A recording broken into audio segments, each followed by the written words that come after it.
Let's get to one of our top stories we've been following all morning. Pressure is growing on Ottawa to step in after incidents at two Nova Scotia Lobster facilities. Joining me with the latest on this situation is Michael Tetton with the Canadian Press. Michael, good to talk to you today. What's happening there today? What's the latest? Good morning, Lindsey. This morning, some folks are just heading back into that area because the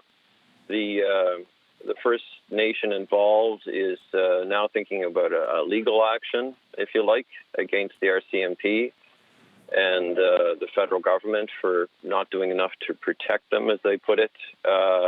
Particularly the chief, Mike Sack of Sipekne'katik First Nation, is saying he was assaulted yesterday as he was just after doing a news conference, and he would like the RCMP to be looking into this.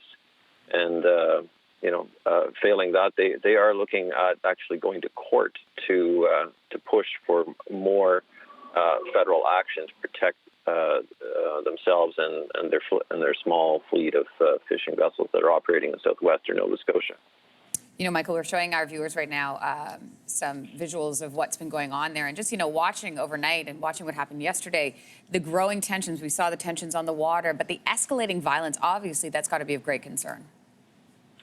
Yes, it is concerning a lot of Nova Scotians on all sides of this issue. The Premier of the province expressed concern yesterday, calling for Ottawa to speed up its talks with all parties involved here, particularly the First Nations, to get to some kind of a definition of moderate livelihood fishing, which has been discussed on and off for 21 years.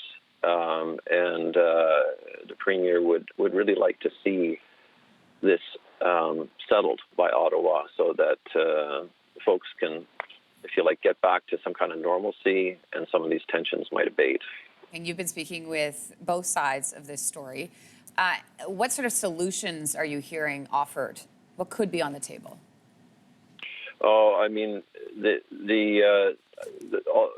parties involved have really different perspectives.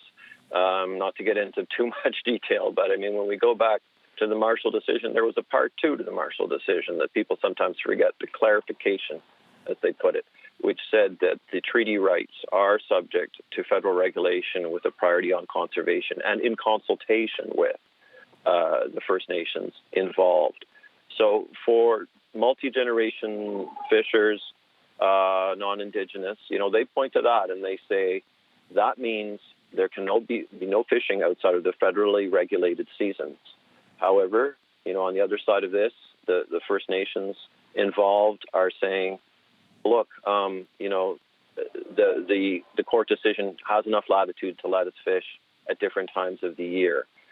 So really, I guess the kinds of solutions people are looking for is for the parties to sit down and work out exactly who can fish when safely and, to recognize everybody's insights, what the gifts that they bring to the situation, the fishers who have fished there for generations, what knowledge do they bring?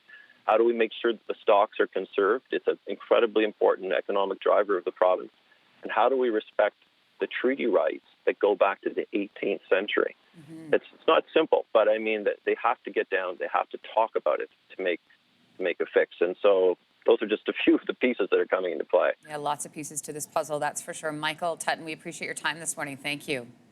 You're welcome. Have a good day. You as well.